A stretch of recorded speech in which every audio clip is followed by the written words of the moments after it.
Hello, thanks for joining us for OU Nightly. I'm Dylan Rivera. And I'm Will Blessing. The top story for tonight, the decision for Norman's Ward 3 City Council seat and the street maintenance bond proposal. Haley Weger joins us from the newsroom with a breakdown from yesterday's election. Haley. Guys, the results are in for races in yesterday's Norman election. Kelly Lynn wins the Ward 3 City Council seat and the street maintenance bond proposal passed, providing millions to renovate local roads. Unite Norman backed Kelly Lynn, and he is the second candidate endorsed by the organization to earn a city council seat. Lynn received 52.39% of the votes cast, defeating incumbent Allison Patrone in the runoff election. And the City of Norman street maintenance bond proposal passed with ease, receiving more than 7,000 votes of approval. The $27 million bond will help resurface, rehabilitate, and reconstruct Norman roads. Some highlights of the project include roadway reconstruction, preventative maintenance, asphalt streets, concrete streets, and rural roads. It will also focus on bicycle safety modifications, storm damage improvements, accessibility for the disabled, along with Norman streets in collaboration with Cleveland County Rural Roads. Mayor Bria Clark thanked Norman voters for getting the bond passed, saying, "As we move past COVID-19, it's great to see Normanites continue to invest in our future as a community." The work on Norman roads will take place over the next 5 years, and Lynn's council term will run until the next Ward 3 election in 2023.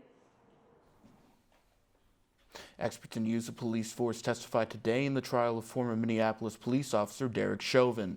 These experts, hired by the prosecution, aiming to disprove the defense's argument that Chauvin was following police procedure in restraining Floyd. Mr. Floyd never was not actively resisting at the time that he was in the prone position, nor did he communicate to them that he was attempting to resist or evade them. In cross-examination today, the defense maintained their stance that Chauvin followed proper police de-escalation protocol.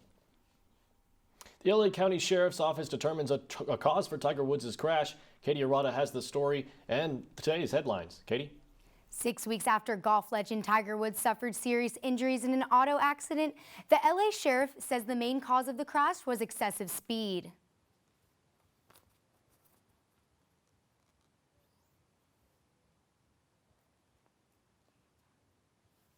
The primary causal factor for this traffic collision was driving at a speed unsafe for the road conditions and the inability to negotiate the curve of the roadway. Estimated speeds at the first area of impact were 84 to 87 miles per hour, and the final estimated speed when the vehicle struck the tree was 75 miles per hour. There were no citations issued, and there are no signs of impairment. It's estimated Woods was driving nearly 90 miles an hour. That's twice the posted speed limit. Tiger Woods thanks the Good Samaritans who came to the crash site and called 911 and the first responders via Twitter. And Rudy Giuliani's son says he's planning to run for the governor of New York. Andrew Giuliani told the New York Examiner that he thinks he could win. He said this is the right time for chasing in this change in the state of New York. The 35-year-old Giuliani would face an uphill battle in the Democratic state. He worked under Trump in the White House's Office of Public Liaison, but has never been elected to public office. Dr. Anthony Fauci says the U.S. doesn't need AstraZeneca's controversial COVID vaccine. The pharmaceutical giant's shot has been used in other countries, but many have pushed it after reports linking it to a rare form of blood clot surfaced. Europe's health authority concluded AstraZeneca's vaccine is safe. Based on the current available evidence, specific risk factors. AstraZeneca officials plan to apply for emergency use authorization in the U.S. And Whitten Dillon, Australia's trade minister, says the European Union has lifted a block on AstraZeneca vaccines for his country. Thanks, Katie. Now, starting tomorrow, anyone can travel to Oklahoma to get a COVID vaccine. The state health department made the announcement today that non-residents will be eligible to receive the vaccine in Oklahoma. Prior to the change, only residents or people who worked full-time or attended school in Oklahoma were eligible. The non-resident policy takes effect at all vaccine locations in the state. An expected spike in Oklahoma COVID cases today as the state health department reports on a backlog of positive tests and confirmed deaths. There are just more than 2,100 new cases reported today for a total of approximately 9,900 active COVID cases right now. The CDC says there are almost 8,000 confirmed deaths from COVID in Oklahoma. Now, we definitely felt the Oklahoma wind today. Jack Maney joins us with a first look at our forecast. Are these winds going to keep sweeping down the plains? That's right, guys. It has been pretty windy out there today, but we are going to see those winds start to taper off as we go towards the night, and you can actually see the evidence of exactly why we're seeing those winds. Right now, we're 62 in Norman, 57 up in Oklahoma City. There's quite a bit of a temperature divide there, and that's the core of a low-pressure system that's actually producing showers and thunderstorms off to our east. You can see these showers and thunderstorms out there across Arkansas and into the Mississippi Valley. Those are going to continue going throughout the day. We got nice weather on the way for tomorrow, though, and then storm chances coming in Friday. We'll have more details coming up in just a few minutes. Thanks, Jack. Students gathered on the South Oval today to listen to TikTok star Sister Cindy, who travels to college campuses and preaches a strong message for females.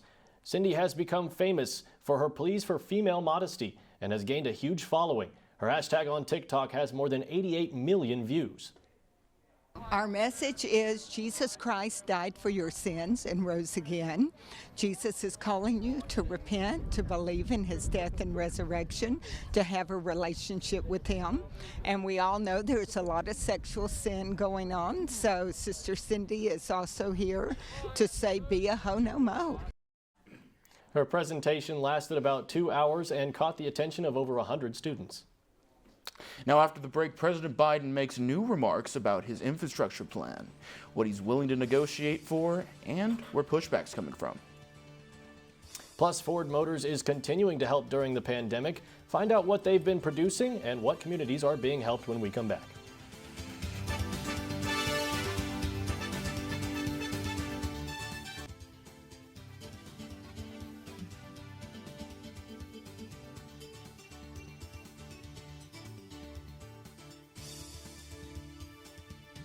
President Joe Biden's infrastructure plan continues to be debated. Grace Whitten has more updates about the current plan and who will be paying for it. Grace?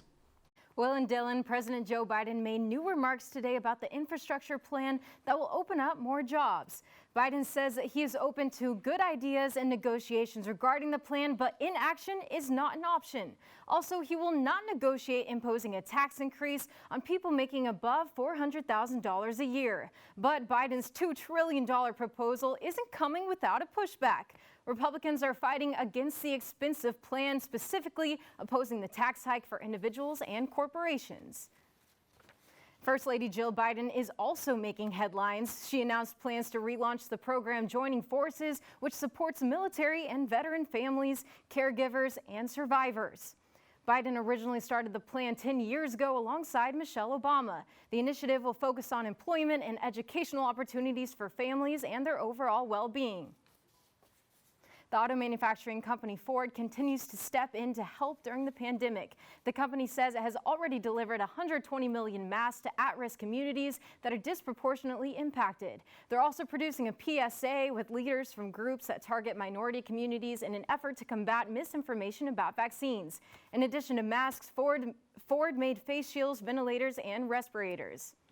And this week, Samsung is releasing their first ever 5G phone under $300, making it one of the most affordable 5G phones in the country. Dylan and Will, back to you. Thank you, Grace. Target is making new efforts to support Black-owned businesses. Find out how they plan to help when OU Nightly continues. And Jack, what do we have coming up in weather? That's right, guys. We've got more information about the winds that we've seen today and storm chances on the horizon. I'll have more coming up after the break. Stay with us.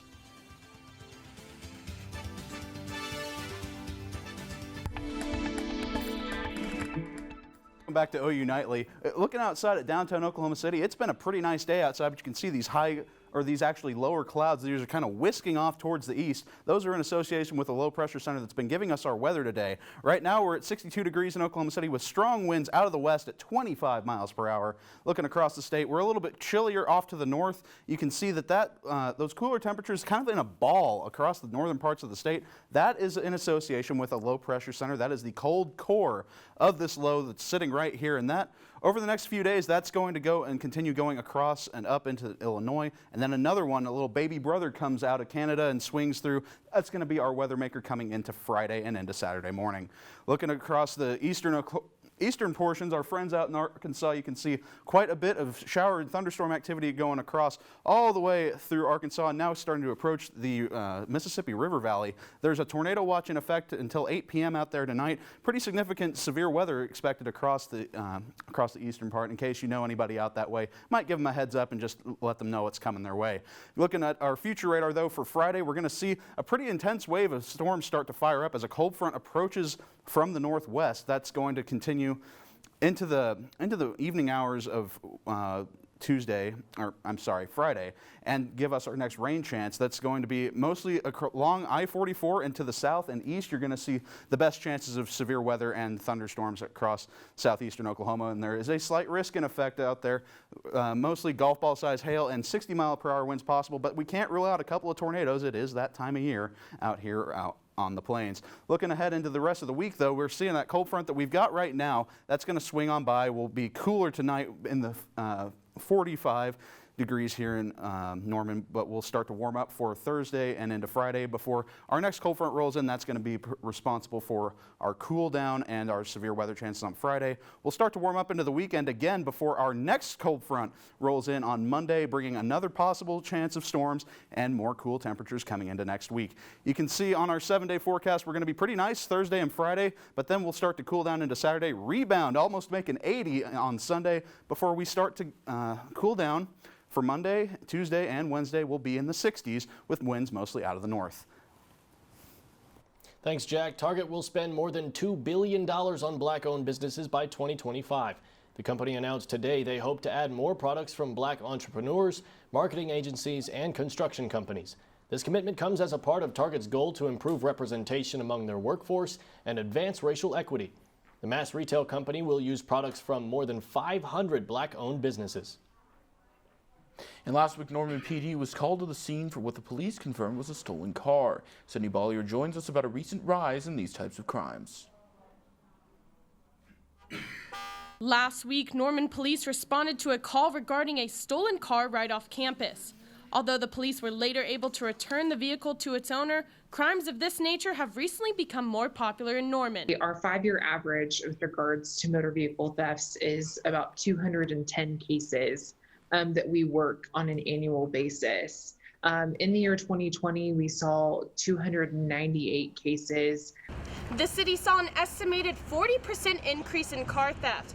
Now, police say that although they cannot pinpoint exactly what caused the increase, crimes like these become much more easier to commit when people leave their car doors unlocked or even their keys inside the car.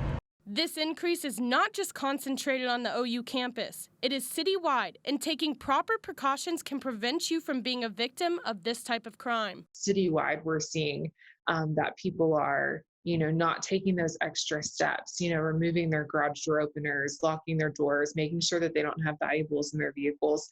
A lot of times, a thief or someone that's potentially looking for something will move on if they don't see those items initially when they look into the vehicle. And so making sure that people are taking those extra steps really does a lot to help prevent that crime. The police inform me that most importantly, citizens should not hesitate to call them, whether their car has been rummaged through or they witness something suspicious. For OU Nightly, I'm Sydney Baulier. Residents are encouraged to call the Norman Police non-emergency line if they see any suspicious activity, but if in an emergency, call 911. And it's a good week to be a golf fan. OU dominating the Calusa Cup, and tomorrow the Masters will tee off. Carly Murray takes a closer look at both tournaments in sports. You're right about that one. It was busy on the greens, and there's a new face in town who's more than prepared to take over OU basketball. Stick with us for more.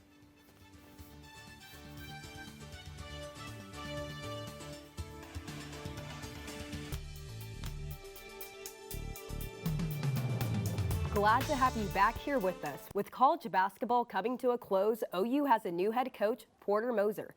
Dylan Rivera sat in on the press conference and has a look at what to expect this season. Just 4 days after the official announcement, today Porter Moser was introduced as the new OU basketball head coach. The former Loyola Chicago head coach says he isn't coming in to fix the program, but to build on what's already here. I'm not coming in here and using the word rebuild. I want to use the word enhance. Moser says Oklahoma was the right place for him and his family. And when he arrived in Norman, he was overwhelmed by the facilities and the environment. I'm looking forward to the process. I loved walking in to the Griffin Center with Blake Griffin and the Griffin family, and the word process, and my kids hit me on the shoulder and said, or leg and said, "Dad, you always use that word process." There's a process to all this. When asked about the troubles OU has had with filling the arena in the past, Moser was adamant that he could get the Lloyd Noble Center rocking. I can hear by the echo how loud this place can get. Moser takes over as the 15th head coach of the University of Oklahoma, but the question on a lot of people's minds is, what about Sister Jean? Well, Moser said today, quote, "Sister Jean, like everyone else, has entered the transfer portal." Dylan Rivera, OU Nightly. Catching up with OU baseball last night, Oral Roberts took a trip to L. Mitchell Park and came out swinging, scoring 8 in the first. But OU kept their rally caps on, slugging 2 home runs and a grand slam by Connor McKenna. And Tanner Treadaway came in clutch with a 3-run homer in the 7th, which sealed the bag for a 14-12 dub.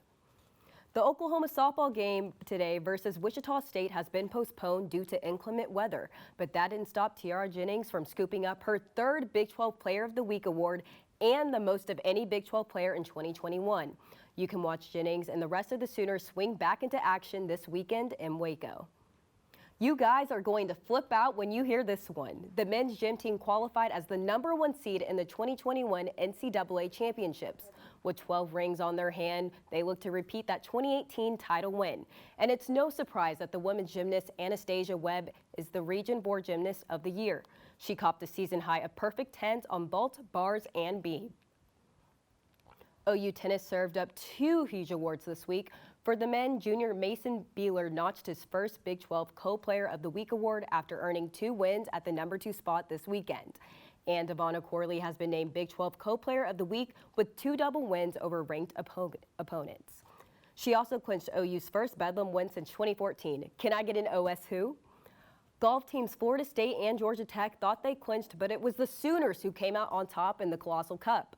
Oklahoma was the only team under par at the Par 72 Golf Club, which was enough to bring home their 3rd win this season. And shooting just a 69.56 scoring average, Garrett Riband earns Big 12 Player of the Month. The Masters tournament begins bright and early tomorrow at 7 a.m. Augusta National Chairman Fred Riley speaks out over the Georgia voting law. I believe, as does everyone in our organization, that the right to vote is fundamental in our democratic society. No one should be disadvantaged in exercising that right, and it is critical that all citizens have confidence in the electoral process. Who are you guys most excited to watch this year? I personally think that Jordan Spieth can take the green jacket at the end of this weekend. I'm picking Colin Morikawa. I think he's a sleeper pick in this scenario, but I tell you what, we're thankful for Carly on her sports report, but if you're tired of your plain masks, there may be a solution, but it'll cost you a little bit of money. See what this rapper has planned for a smarter mask when we come back.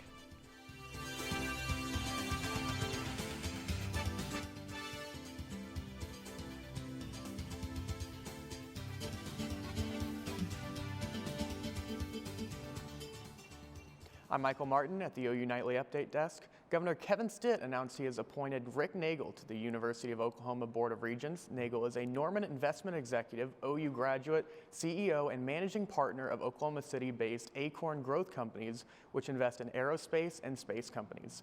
If approved by the state Senate, Nagel would replace Regent Gary Pearson and serve as a 7-year term expiring in 2028. Thanks, Michael. Will, you are. Yes, I am. But rapper will.i.am is hoping people will want to make a statement with his new $300 face mask. The mask has tons of bells and whistles, including dual 3-speed fans, air filters, Bluetooth connectivity, and LED day glow lights. The high-tech face gear hasn't been approved by the Food and Drug Administration, but the agency has authorized it for emergency use. And Jack, do you have any last updates on our forecast for us? That's right, guys. It looks like we're going to have a pretty good week ahead. You can see that once this cold front comes through, we're going to start having some warm-ups and cool downs coming into the weekend. We're going to have a nice roller coaster from these cold fronts, the series of cold fronts. We're going to see one on Friday and one on Monday. Back to you guys at the desk.